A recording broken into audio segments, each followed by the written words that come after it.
up, guys? I'm Sophie Lightning, finishing off a coffee to keep that energy going, and today I'm going to be reviewing 3 pretty new products. These are Nerf licensed targets by Jazzwares, available at Walmart and Target. Good coffee. Alright, let's get into this. So I'm going to be reviewing them from the least expensive to the most expensive. We're going to be using them. These are all some digital targets to try to bring up your Nerf game. Use them to practice. And let's go. Alright, coming in at $10, we have the first one, which is this target in the shape of a triangle. I have one issue with this target that makes me really not rating it too highly. It's really cool when you hit it. Lights up. It's not the brightest. You can't even see it from that far away. But here's my issue. I want some type of noise. I want to know I hit that. I want a satisfying ding. I'm a little bit sad that I'm already putting 3 AAAs in this, and it's just to power lights. All I want is a little pew, pew. That's all I want. So I am a little bit disappointed in that. Also, I am going to fire at it in a moment, but it uses these little, like, stands on the back to stay up, and I find that if I am firing too close at it, or with too powerful of a blaster, it simply falls over. So it's definitely worth $10, maybe even a little bit less for that price tag. It's nothing fantastic, but it is cool, it is fun, and I think it would be fun to have quite a few of these. They work well on the pegboard, and if I could actually, what I did for this video is I taped it to the pegboard and used a peg to hold it up. It stood in place for that, so when you do it that way, it is really fun.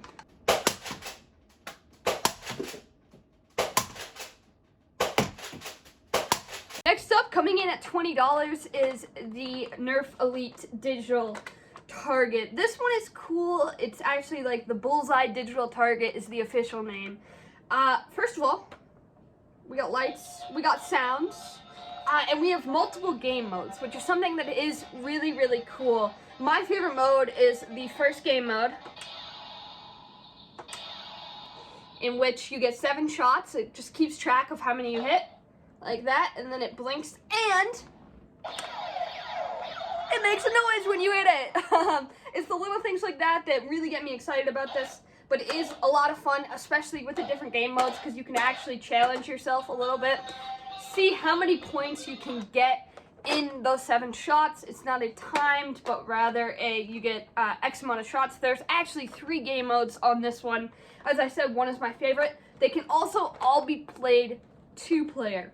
So that's where I actually think that this one is worth the money, especially since we are in quarantine. If you are living with a friend or a sibling, it could be a lot of fun to actually challenge them with this target and just make a whole day of Nerf target practice out of it. You don't need a lot of space. It's a lot of fun.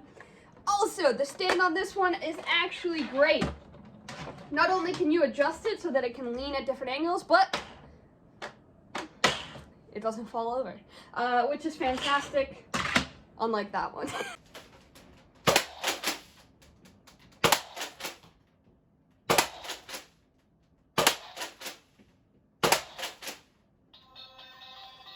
Last but not least, we have the tower.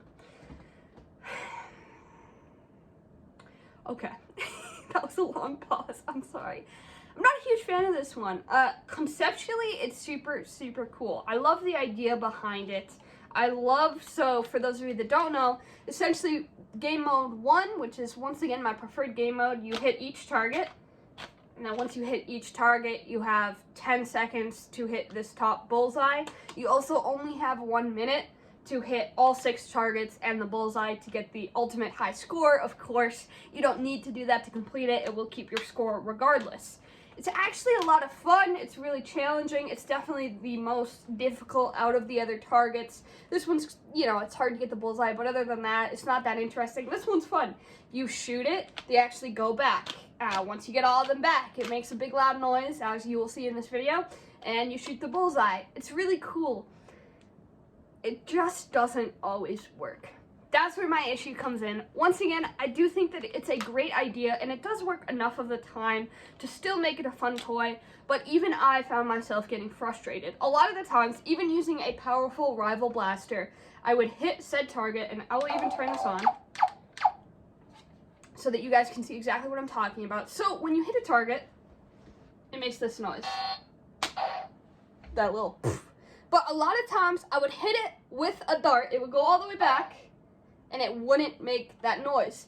So if you're standing far away and you hit a target, it goes back. There's not a way to hit that again unless you're coming at it from an angle. But sometimes it didn't register those paddle hits. So I would be standing there with all 7 back like that, and it wouldn't do this countdown for the bullseye. Okay? It would quite simply say, you still have targets to hit on these pegs, which is quite frustrating. Because if you do hit it, you know, you want to hear that noise and you want to be able to work your way up the tower so that you can then hit that bullseye. So the fact that it doesn't always register hits is definitely frustrating. That being said, I think it is still a really cool one. Once again, you can play this 2-player. It is a lot of fun. My personal favorite out of the 3 is going to be the bullseye, simply because it always works and it's really fun, practical. You can do a lot with it.